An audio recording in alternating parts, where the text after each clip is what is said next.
We have Tom in Ohio. You're on with Phil and Matt. How are you? How are you guys doing? Fantastic. I'm fine. I'm fine. Thank you. Yeah. Yeah, we're doing all right. Would you mind reading me what the notes are that your call screener gave you about me? Sure. It says that you're hearing voices. They are extra dimensional beings, and you're having a mystical experience with another level of being and not mental illness. Well, I said some people call it a mystical experience. I prefer to call it a natural experience. Okay. But I have heard voices since 1971. I'm 71 years old, actually, ironically, and they've become lately have become extremely active, shall we say, and communicative with me. So that it's with me. They're with me 24/7 as a multiplicity, or as a multiple aspects of being, as I like to say. Yeah. And go ahead. Just for clarity, just Yeah. so that we're on like a path where we can all get to the same page. Could you tell us? Yeah. When you say hear voices, could you describe that better? Whether it's actually like you're hearing with your ears or hearing it in your mind, and then now that you're saying they're with you 24/7. What type of information are you getting from them, and how do you determine that what you're hearing is something real as opposed to something that your brain is inventing? Those are still three very good questions. I've asked that myself. It's mainly in the mind. Okay, it's not something that could be recorded. In other words, I can't sit there and not say anything and have their voices come through and be recorded. What I can do is listen to what they're saying and then decipher it, because it's very confusing. It's oblique, very oblique, and then formulate a sentence around it. They like me to be, to help compose it with them or whatever, and then record that. And I have 13 years of recordings like that, and I used to transcribe it all the time. And I have, volumes of transcriptions, and so that's that. But it comes from the mind, okay.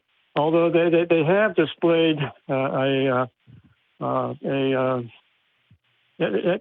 once in a while, like last night, for example, they display that I can actually feel them physically. I can feel them emotionally. I can touch them emotionally myself. They're very interactive. In other words, it's alive. It's nothing that's mechanical. They don't go over the same thing twice, typically. Unless I demand it. I don't understand what's going on with them. It's very, very close. They're with me even when I get dressed. They're giving me choices in whatever I'm doing. There's always a choice involved with whatever you're doing. And so I have to choose as to which choice I have to do, and I get berated for it, essentially, in their way, and then I have to just kind of break through that. Initially, it started off extremely very negatively, as far as I was concerned, but it was this is back in the service, and I had a major experience where I was out in a field and just heard, it was like they were coming out of the sky, and it was death. It was they wanted to kill me if I didn't go along with what they wanted. I don't want to get into that so much, but the point is, it was something that I had to confront. I couldn't say all of a sudden in the middle of that field, well, gee, I think you're a product of the synapses in my mind, and this looks like schizophrenia, and I'm not going to pay any attention to you. There was no question about it. You're just not going to avoid it. And I've been unable to avoid it ever since then, except for a 35-year period where I got married and I was other-directed. What was your last question? So wait, there was a 35-year period where you didn't hear voices? Right. I didn't know what to. I got drummed out of the Army. Labeled me schizophrenic, paranoid, world-class psychosis. Okay, I need to get that out on the table. Okay. And I came home. I was 21, 22. My parents didn't want me to go to a hospital. I was on Thorazine and Haldol for a little while, which are terrible, terrible mind-suppressing drugs. And got off of those, never went back on any more psychotropics, and didn't know what to do. It was getting worse and worse. Again, they're very negative. It was, they call it omenclating. They have their own language. It was teaching me, they've taught me their own concepts. So it's a different dimension, so it's a different concept, huh?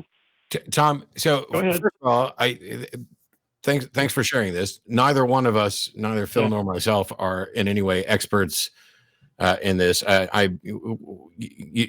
what you're telling me, what you're describing, is that somebody in the military, in the process, diagnosed you. Whether they're right or not, it's irrelevant. But they diagnosed you with schizophrenia and strong delusions, and then you had a 35-year period where I don't know what any of this has to do with the atheist experience. So let me ask kind of one last question here. Are they giving you messages that would be roughly relevant to the show? Because I think we're way far afield of what's relevant to the show. Yes, they are. In fact, you're the only call-in show that talks about this stuff. Okay, so I was trying to. They reappeared about 13 years ago in a very, very big way. When I started getting into Gnostic teachings, Gnostic philosophy, stuff like that. And they came on in a very big way. And I was trying to work with them in terms of the Christian myth, okay? And it morphed to the point where they were essentially explaining the Christian myth and the pitfalls of it. And by changing me, by showing me without not telling me things, they end up showing me things by putting me through this gauntlet about things. For example, at the beginning, and then even then, there was a lot of hoaxing, a lot of hoaxes, a lot of misdirection, because my mind was misdirecting itself. In other words, I was saying, well, let's call on Jesus Christ. Can I finish this part? I don't think we're getting to how this is relevant. Yeah, and I'm talking about Jesus Christ, for crying out loud. And they said, well, you're Jesus Christ. And what?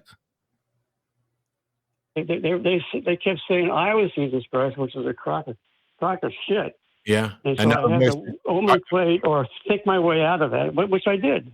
And the voices are now telling you that I'm Jesus Christ? I didn't say that. Oh, okay. I'm hard to hear this.